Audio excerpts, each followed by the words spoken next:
नमस्कार दोस्तों, मैं आज आपको रेफ्रिजरेशन साइकिल एक्सप्लेन करने वाला हूँ। रेफ्रिजरेशन साइकिल के अंदर चार मेन कंपोनेंट होता है। पहला होता है अपना कंप्रेसर, दूसरा होता है अपना कंडेंसर, और तीसरा होता है अपना एक्सपेंशन वाला, और चौथा होता है अपना इवेपोरेटर।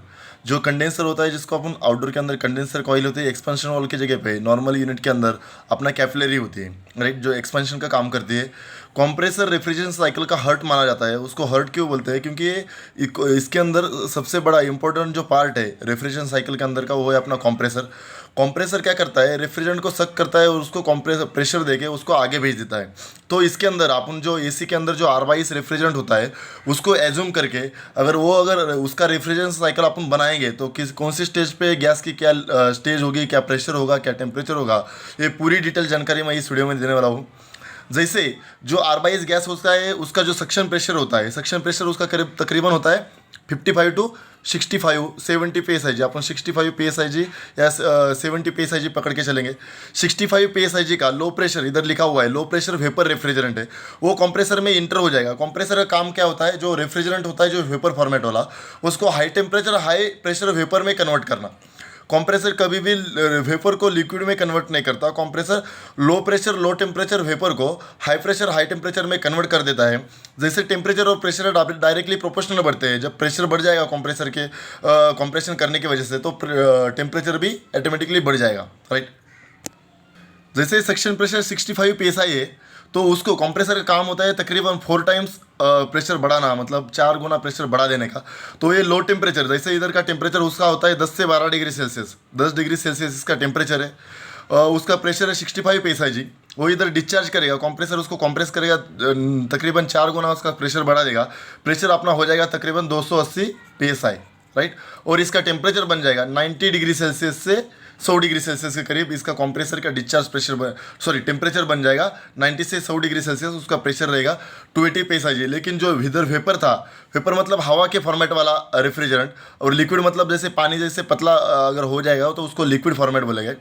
तो ये वेपर फॉर्मेट में ही रहेगा, खाली उसका प्रेशर और टेम्परेचर बढ़ जाएगा कंप्रेसर ने कंप्रेस करने के बाद, राइट। ये कंप्रेसर का डिस्चार्ज प्रेशर आपको इंटरव्यू में या किधर भी आपको पूछ सकते हैं कि कंप्रेसर से डिस्चार्ज जब हो जाता है तो R22 गैस का डिस्चार्ज प्रेशर कितना रहेगा। तो R22 गैस का डिस्चार्ज प्रेशर रहेगा 280 PSIG और सक्शन प्रेशर रहेगा 65 PSIG। ये डिपेंड करेगा अपने टेम्परेचर के ऊपर। अगर इन्वायरमेंट टेम्परेचर थोड़ा कम ज़्यादा हो जाता है तो ये प्रेशर भी 5-10 PSIG कम ज़्यादा हो सकते हैं, राइट। तो एक एवरेज राउंड फिगर अपन इसके अंदर पकड़ के चल रहे हैं। दूसरी चीज़ है, इसको कंप्रेस करने के बाद ये आता है अपने कंडेंसर कॉइल में। जो आउटडोर के अंदर जो कंडेंसर कॉइल होते हैं, तो कंडेंसर कॉइल के अंदर गैस ऐसा फ्लो होता रहता है कंडेंसर कॉइल के अंदर। तो इधर एक फ़ैन लगा हुआ होता है, राइट। इधर जो फैन लगा हुआ होता है ऐसा, वो फैन जब घूमता है तो हवा क्या करता है, जो इन्वायरमेंट की जो एयर है, तो ये कंडेंसर से पास कर देता है सामने की तरफ से, इधर से एयर बाहर निकल देते हैं। तो इधर से अगर हवा देखोगे तो गर्म हवा आती है बाहर। तो क्या हो जाता है, जो 100 डिग्री सेल्सियस या 90 डिग्री सेल्सियस का जो रेफ्रिजरेंट था, जो 25 से 30 डिग्री सेल्सियस की जो इन्वायरमेंट की एयर है, तो एयर अगर इसके कॉन्टैक्ट में से पास कर दी तो ये रेफ्रिजरेंट का टेम्परेचर क्या हो जाएगा, डाउन हो जाएगा। रेफ्रिजरेंट का टेम्परेचर आ जाएगा अपने 30 से 35 डिग्री 40 डिग्री सेल्सियस तक इसका टेम्परेचर आ जाएगा। क्यों? क्योंकि ये 25 डिग्री सेल्सियस या 30 डिग्री सेल्सियस, अगर इन्वायरमेंट का एयर का टेम्परेचर ही अगर 40-35 डिग्री सेल्सियस रहेगा, तो ये तकरीबन 40 डिग्री सेल्सियस इसका आउटकम टेम्परेचर रहेगा कंडेंसर से जब रेफ्रिजरेंट बाहर निकलेगा तब। जब भी आप एसी के आउटडोर के पास चले जाते हो तो आपने महसूस किया होगा, तो आउटडोर के जो कंडेंसर से जो फैन की हवा बाहर आती है वो हीट होती है, हवा गर्म होती है। हवा गर्म क्यों होती है? क्योंकि कंडेंसर के अंदर जो गैस उसके अंदर फ्लो हो रहा है, उसका टेम्परेचर 90 डिग्री सेल्सियस है।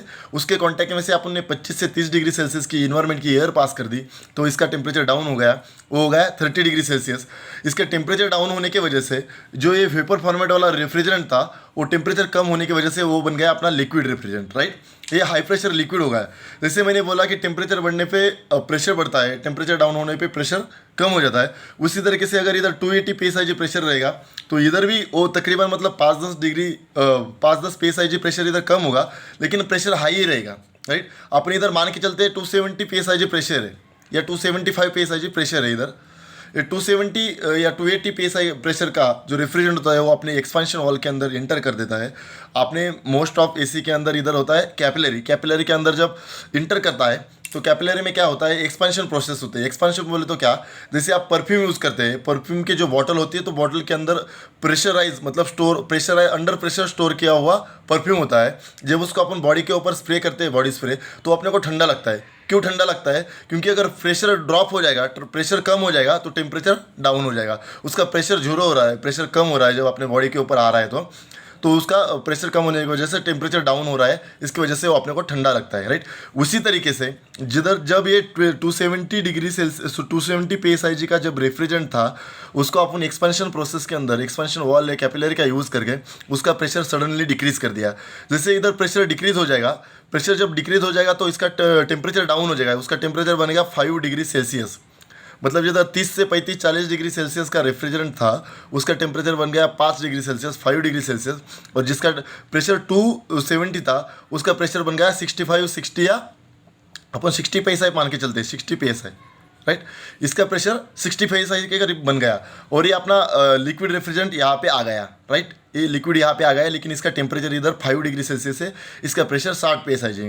ये अपने चला गया इंडोर के अंदर। इंडोर में जो कॉइल होती है, जिसको अपन इवेपोरेटर कॉइल बोलते हैं या कूलिंग कॉइल बोलते हैं, कूलिंग कॉइल के अंदर जो रेफ्रिजरेंट अपना सर्कुलेट हो रहा है ब्लोअर की मदद से, यहाँ पे अपन ने ब्लोअर यूज़ किया है, राइट। इधर ब्लोअर जब लगाएंगे अपन, ब्लोअर की मदद से क्या हो रहा है, जो रूम के अंदर की एयर है, रूम के अंदर का एयर का टेम्परेचर से 25 डिग्री सेल्सियस से 28 डिग्री सेल्सियस है, उस एयर को अपन इस फिन्स के मतलब कॉइल के कांटेक्ट में से पास करेंगे तो 25 डिग्री सेल्सियस की एयर जब इसके कांटेक्ट में से पास हो जाएगी तो जो अपने रेफ्रिजरेंट का temperature 5 degree Celsius 5 degree Celsius था, वो टेम्परेचर हो जाएगा 10 डिग्री सेल्सियस। और इसका प्रेशर जो 60 psi था, वो तकरीबन 60 to 65 psi के करीब रहेगा। लेकिन जब इसका जो लिक्विड या पार्शियली लिक्विड, अपन इसको सैचुरेटेड लिक्विड लेवल भी बोल सकते हैं, जो लिक्विड फॉर्मेट वाला जो रेफ्रिजरेंट था, वो टेम्परेचर बढ़ने की वजह से वे वेपर हो जाएगा।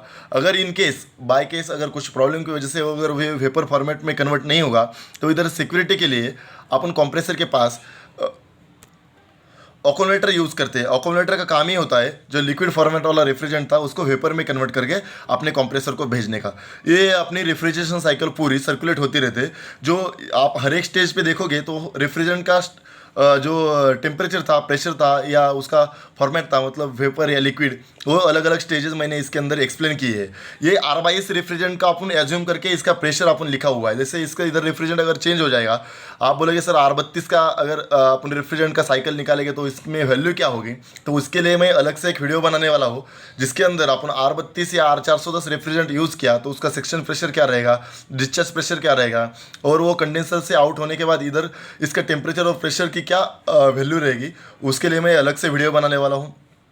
दूसरी चीज़ है मैं आपको एक क्वेश्चन दे देता हूँ, आप इसको कमेंट बॉक्स में जाके मुझे कमेंट करो कि इसके अंदर जो अपने एसी के सर्विस वॉल होते हैं, आउटडोर के पास जो वॉल होते हैं, जो suction wall and discharge wall, इस सर्कल के जो साइकिल है, साइकिल के अंदर कहाँ पे लगे हुए होते हैं। जो आदमी सबसे पहले इसका सही कमेंट करके आंसर देगा, अपन उसको कुछ ना कुछ तो गिफ्ट भेज देंगे, राइट।